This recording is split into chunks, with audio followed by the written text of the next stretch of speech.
परीक्षित के पुत्र जन्मेजय को महाभारत की कथा सुनते हुए वैशंपायन जी कहते हैं, जन्मेजय द्रुपद को जीत लेने के 1 वर्ष बाद राजा धृतराष्ट्र ने पांडु नंदन युधिष्ठिर को युवराज पद पर अभिषिक्त कर दिया। एक तो युधिष्ठिर में धैर्य, स्थिरता, सहिष्णुता, दयालुता, नम्रता और अविचल प्रेम आदि बहुत से लोकोत्तर गुण थे। दूसरे सारी प्रजा चाह रही थी कि युधिष्ठिर ही युवराज हो। युवराज होने के बाद थोड़े ही दिनों में धर्मराज युधिष्ठिर ने अपने शील, सदाचार और विचारशीलता के द्वारा प्रजा के हृदय पर अपने सद्गुणों की ऐसी छाप बैठा दी कि लोग उनके उदार चरित्र पिता को भी भूलने लगे। इधर भीमसेना ने बलराज जी से खंग, गदा और रथ के युद्ध की विशेष शिक्षा प्राप्त की। युद्ध की शिक्षा पूरी हो जाने पर वे अपने भाइयों के अनुकूल रहने लगे। कई विशेष अस्त्रों शस्त्रों के संचालन में, फुर्ती और सफाई में उन दिनों अर्जुन के समान कोई योद्धा नहीं था। द्रोणाचार्य का ऐसा ही निश्चय था। उन्होंने एक दिन कौरवों की भरी सभा में अर्जुन से कहा, अर्जुन देखो, मैं महर्षि अगस्त्य के शिष्य अग्नि वैश्य का शिष्य हूँ। उन्हीं से मैंने ब्रह्मशिर नामक अस्त्र प्राप्त किया था जो तुम्हें दे दिया। उसके जो नियम है वे तुम्हें बतला चुका हूँ। अब मुझे तुम अपने भाई बंधुओं के सामने ये गुरु दक्षिणा दो कि यदि युद्ध में मेरा और तुम्हारा युद्ध हो जाए तो तुम मुझसे लड़ने में भी मत हिचकिचाना। अर्जुन ने गुरुदेव की आज्ञा स्वीकार की और उनके चरणों का स्पर्श करके बाईं ओर से निकल गए। पृथ्वी में सर्वत्र ये बात फैल गई कि अर्जुन के समान श्रेष्ठ धनुर्धर और कोई नहीं है। भीमसेना और अर्जुन के समान ही सहदेव ने भी बृहस्पति से संपूर्ण नीति शास्त्र की शिक्षा ग्रहण की थी। अतिरथी नकुल भी बड़े विनीत और तरह तरह के युद्धों में कुशल थे। अर्जुन ने तो सौवीर देश के राजा दत्तामित्र को भी, जो बड़ा बली और मानी था, जिसने गंधर्वों का उपद्रव रहते हुए भी 3 वर्षों तक लगातार यज्ञ किया था और जिसे स्वयं राजा पांडु भी नहीं जीत सके थे, युद्ध में मार गिराया। इसके अतिरिक्त भीमसेन की सहायता से पूर्व दिशा और बिना किसी की सहायता के दक्षिण दिशा पर भी विजय प्राप्त कर ली। दूसरे राज्यों के धन वैभव कौरवा के राज्य में आने लगे। उनके राज्य की बड़ी वृद्धि हुई। देश विदेश में पांडवों की प्रसिद्धि हो गई और सब उनकी ओर आकर्षित होने लगे। ये सब देख सुनकर यकायक धृतराष्ट्र के भाव में परिवर्तन हो गया।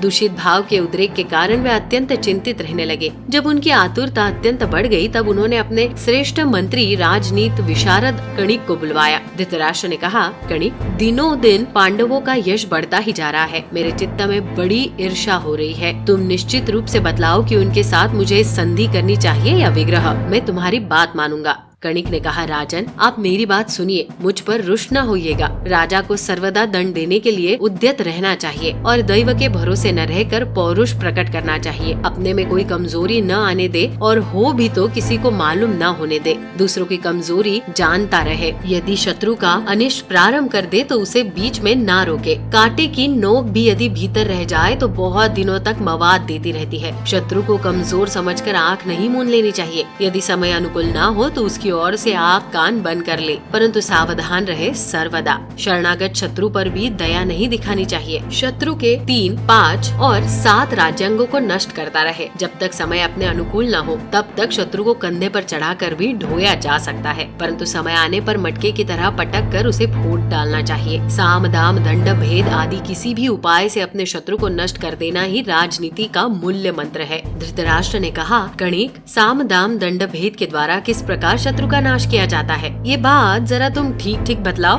कणिक ने कहा, महाराज, मैं आपको इस विषय में कथा सुनाता हूँ। किसी वन में एक बड़ा बुद्धिमान और स्वार्थ कोविद गीदड़ था। उसके 4 सखा बाघ, चूहा, भेड़िया और नेवला भी वहाँ रहते थे। एक दिन उन्होंने एक बड़ा बलवान और हट्टा कट्टा हरिणों का सरदार देखा। पहले तो उन्होंने उसे पकड़ने की चेष्टा की, परंतु असफल रहे। इसके बाद उन लोगों ने आपस में विचार किया। गीदड़ ने कहा, ये हरिण दौड़ने में बड़ा फुर्तीला, जवान और चतुर है। भाई बाघ, तुमने इसे मारने की कई बार कोशिश की पर सफलता न मिली। अब ऐसा उपाय किया जाए कि जब ये हरिण सो रहा हो तो चूहा भाई जाकर धीरे धीरे इसका पैर कुतर ले, फिर आप पकड़ लीजिए तथा हम सब मिलकर इसे मौत से खा पाए। सबने मिलजुल कर वैसा ही किया। हिरण मर गया। खाने के समय गीदड़ ने कहा, अच्छा, अब तुम लोग स्नान कराओ, मैं इसकी देखभाल करता हूँ। सबके चले जाने पर गीदड़ मन ही मन कुछ विचार करने लगा। तब तक बलवान बाघ स्नान करके नदी से लौट आया। गीदड़ को चिंतित देखकर बाघ ने पूछा, मेरे चतुर मित्र, तुम किस उधेड़ बुन में पड़े हो? आओ आज इस हरिण को खाकर हम लोग मौज करें।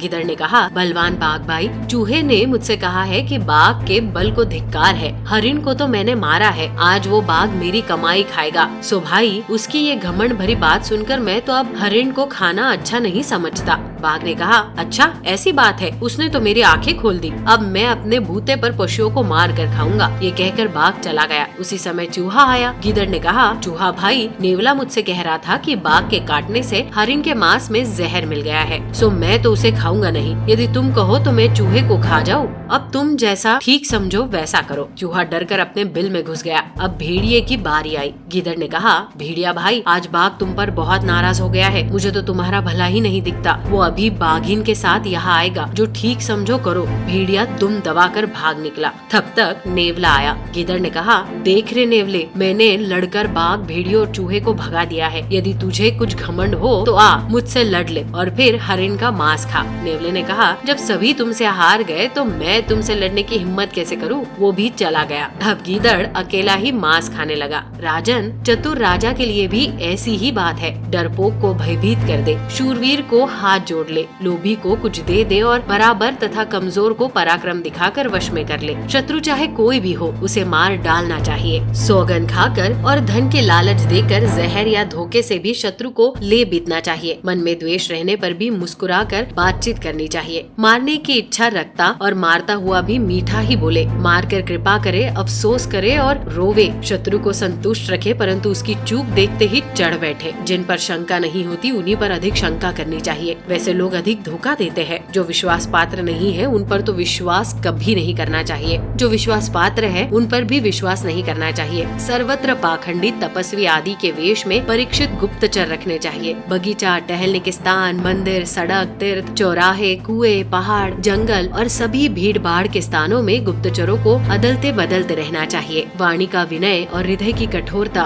भयंकर काम करते हुए भी मुस्कुराकर बोलना, ये नीति निपुणता का चिन्ह है। हाथ जोड़ना, सौगंध खाना, आश्वासन देना, पैर छूना और आशा बांधना, ये ही सब ऐश्वर्य प्राप्ति के उपाय है। जो अपने शत्रु से संधि करके निश्चिंत हो जाता है, उसका होश तब ठिकाने आता है जब उसका सर्वनाश हो जाता है। अपनी बातें केवल शत्रु से ही नहीं, मित्र से भी छिपानी चाहिए। किसी को आशा दे भी तो बहुत दिनों को, बीच में अड़चन डाल दे, कारण पर कारण गढ़ता जाए। राजन, आपको पांडु पुत्रों से अपनी रक्षा करनी चाहिए। वे दुर्योधन आदि से बलवान हैं। आप ऐसा उपाय कीजिए कि उनसे कोई भय न रहे और पीछे पश्चाताप भी न करना पड़े। इससे अधिक और मैं क्या कहूँ। ये कहकर कणिक अपने घर चला गया। धृतराष्ट्र और भी चिंतातुर होकर सोच विचार करने लगे। तो दर्शकों, कैसे लगी आपको ये जानकारी, हमें कमेंट कर जरूर बताइए। साथ ही यदि आपको ये वीडियो पसंद आई हो तो वीडियो को लाइक कर चैनल को सब्सक्राइब जरूर कर दे। वीडियो में अंत तक बने रहने के लिए आपका धन्यवाद।